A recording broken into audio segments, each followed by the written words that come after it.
que je vais présenter très rapidement, enfin rapidement, une belle biographie, qui va nous parler de filières et ressources à l'international en métropole et dans les dom-toms. Donc François Puech, il est fondateur de la société Bambou Scopic à Sceaux en Loudun, on dit comme ça, je ne sais pas si on dit comme ça, qui est entre Tours et Poitiers. Il se présente comme bamboutier chapitologue.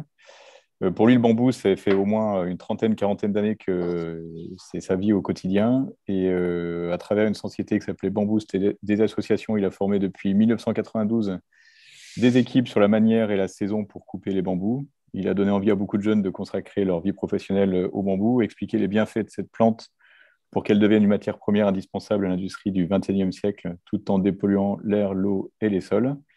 En 2015, donc, il a fondé la société Bambouscopique, dont les buts sont la mobilisation des forces bambousiastes pour fédérer une filière bambou en Europe et la création d'un institut des biotechnologies appliquées au bambou européen. Et avec Bambouscopique, qui a été la première coopérative française spécialisée dans la conception et la fabrication d'architecture en bambou, il fabrique, enfin sa société avec ses collaborateurs, des architectures de toiles tendues utilisant le bambou comme élément porteur pour les matures, ossatures et structures, tout ça avec l'agrément ERP. François, c'est à toi. Ah, on n'a pas de son par contre. On ne t'entend pas.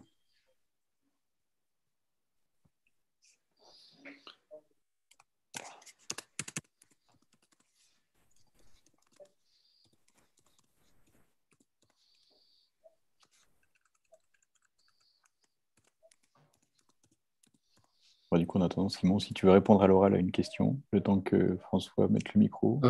Donc oui, la première réponse à Patrick Santenero. Donc traçant, ben, en fait, ce sont les rhizomes qui ont la capacité de se déplacer de plusieurs mètres sous terre par an à 360 degrés. Voilà.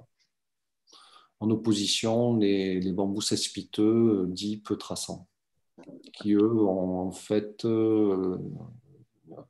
une touffe de bambou cespiteuse, elle va, un petit peu comme un arbre, va avoir son diamètre qui va augmenter d'une année sur l'autre. Après, quels sont les risques, points de vigilance liés à l'introduction des bambous? Ben, oui, c'est ce que je disais, il y a toujours un risque à introduire une plante, un organisme, un virus, un animal dans un endroit où il n'y était pas auparavant. Donc voilà, hein, on est toujours en période Covidée, là, voilà, le risque, on le connaît.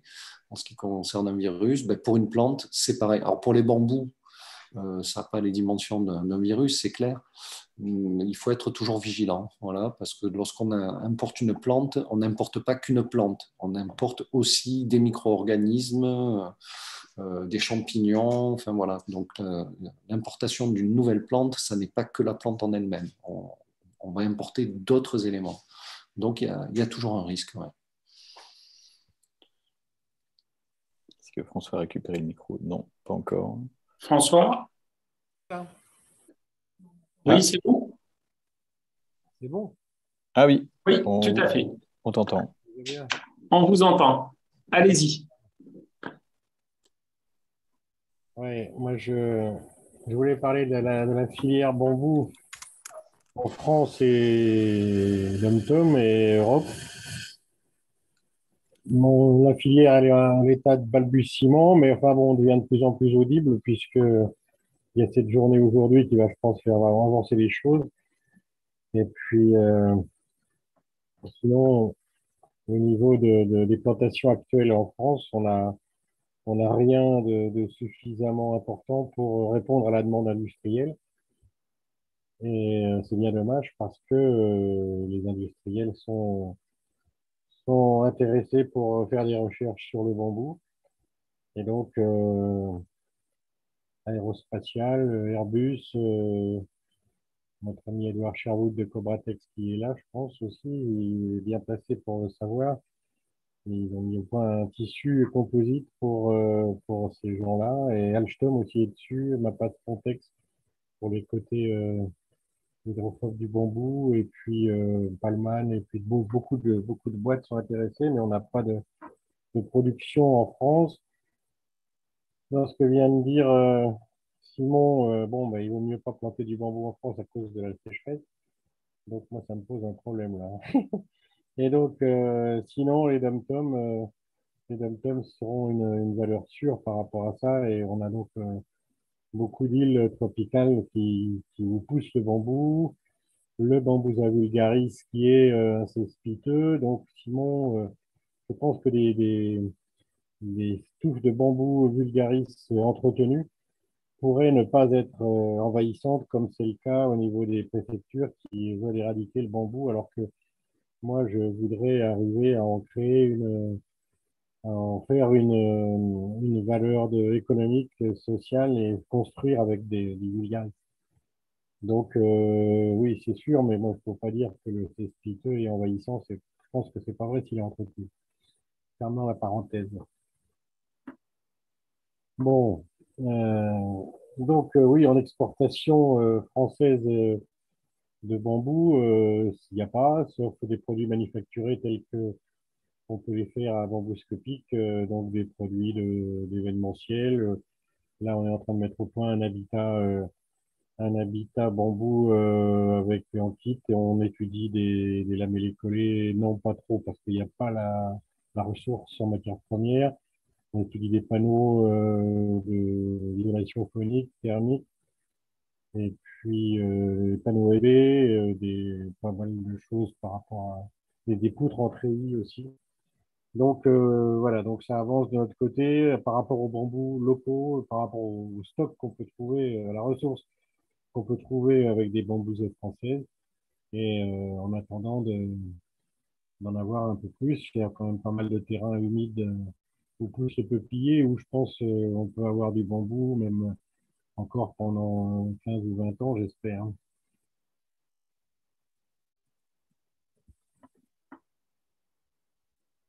Vous m'entendez toujours? Oui, oui, tout à fait. Bon, alors ça fonctionne. Donc, au sein de la coopérative bambuscopique, on tient particulièrement à associer et mutualiser toutes les énergies complètement éparpillées depuis pas mal d'années sur des gens qui cherchent des choses avec le bambou, mais il n'y a pas de mouvement commun pour essayer de mettre en commun justement toutes ces recherches. Et donc, la coopérative va servir à ça. On réunit des architectes, des ingénieurs, des pépiniéristes, des bambouculteurs et des gens qui travaillent bien sûr dans la coopérative.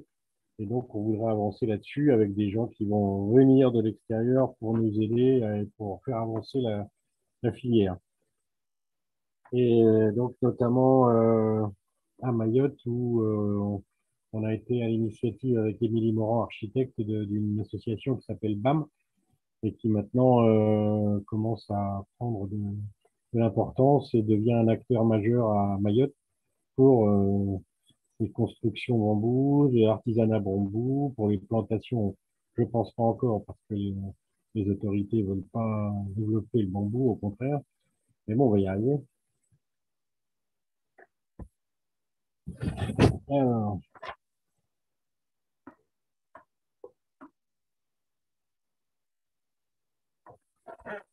donc, pourquoi développer cette filière? Pourquoi développer les plantations? D'abord pour l'environnement, parce que le bambou dépollue l'air à des proportions discutables par rapport à des essais scientifiques qui ont été faits sur des variétés différentes. Mais bon, de toute façon, le feuillage du bambou est persistant.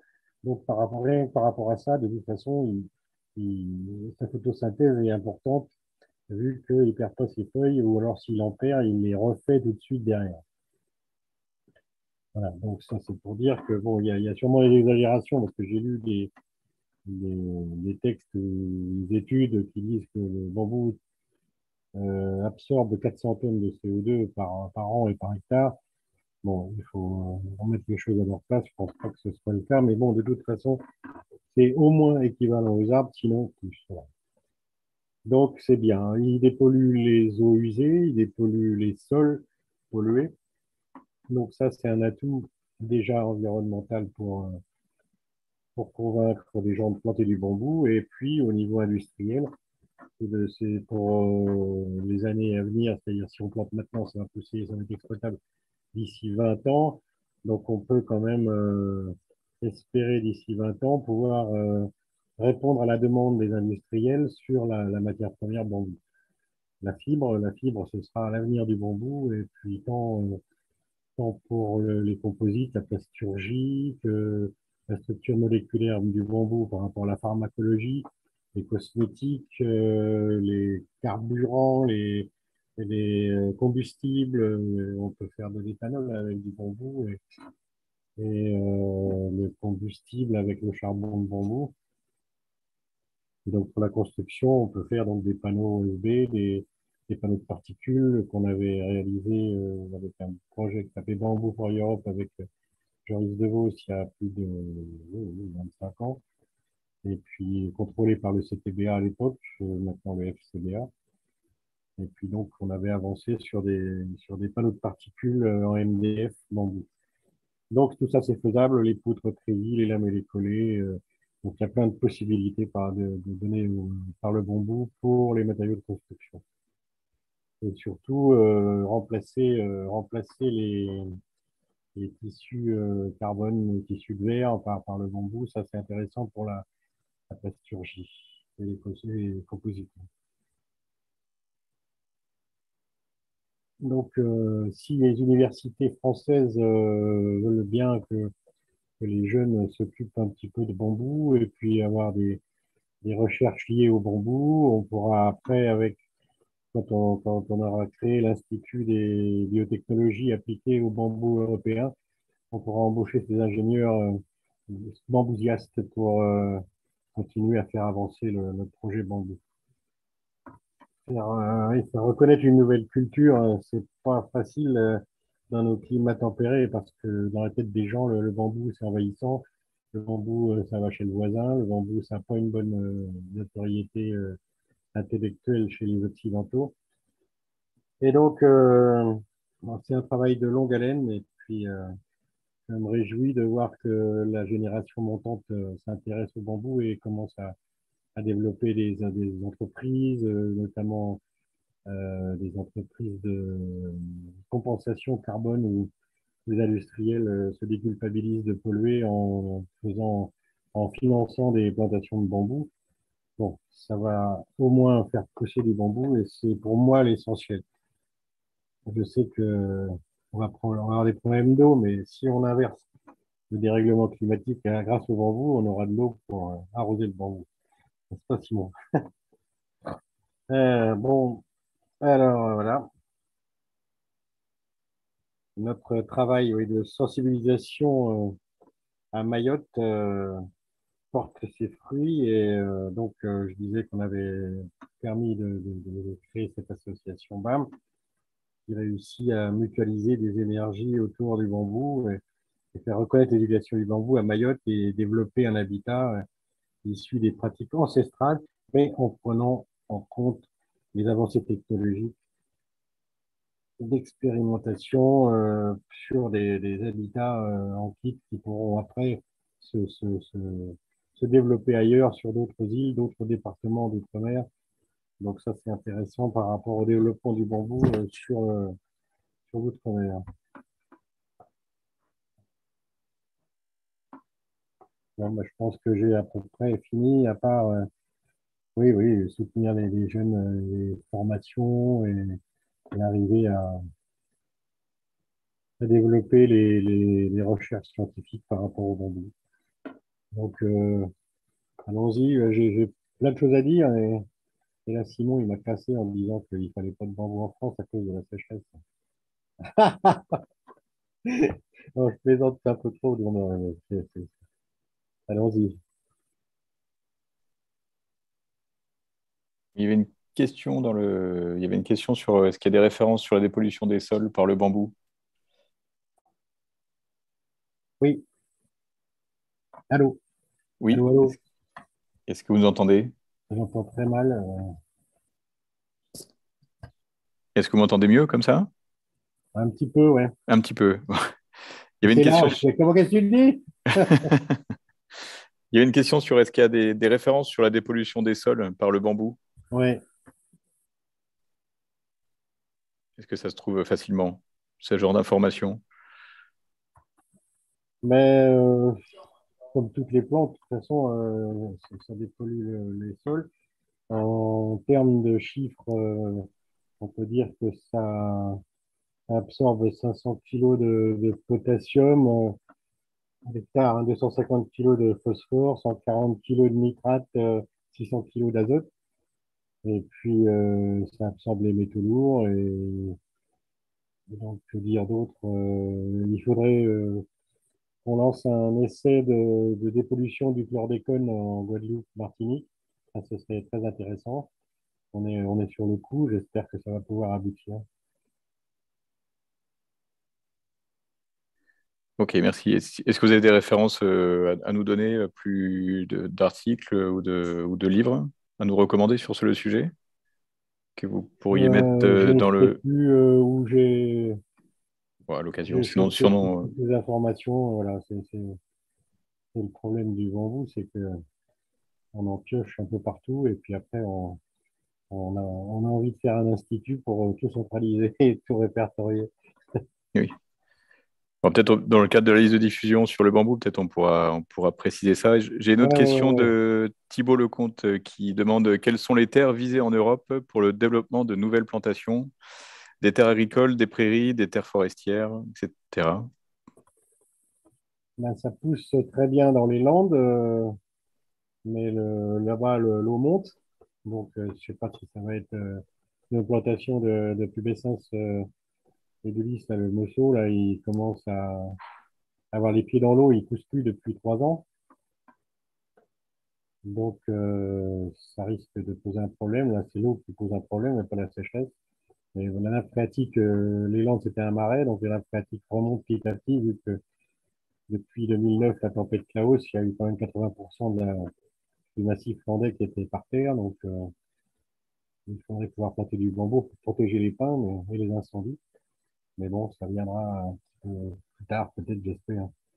Et donc, la question, si on pouvait déjà planter du bambou à la place des peupleraies qu'il y a partout et qui, vu le résultat du bois de peuplier qui sert à faire des cagettes, mais pas grand-chose, on aurait quand même pas mal de surfaces qui sont pas exploitables, cultivables, parce que trop humides pour les tracteurs et autres. Donc là, ce serait intéressant de planter du bambou déjà dans des terres un peu plus drainantes et lumineuses et qui est une bonne terre. Sinon, dans les Landes, on va essayer encore. Ok, Supprimer des terres agricoles. d'accord, merci. Il y a une autre question. Est-ce que le bambou résiste mieux aux incendies que le pin? Oui. Ah oui, on est sur un sol humide et il y a rien d'autre que du bambou qui pousse. Et le bambou prend pas feu de la même façon qu'une forêt où c'est déjà les sous-bois qui brûlent et tout ce qui pousse quand c'est pas bien entretenu, tout ce qui pousse en bas, quoi, au sol, quoi, et qui prend feu, et qui propage le feu.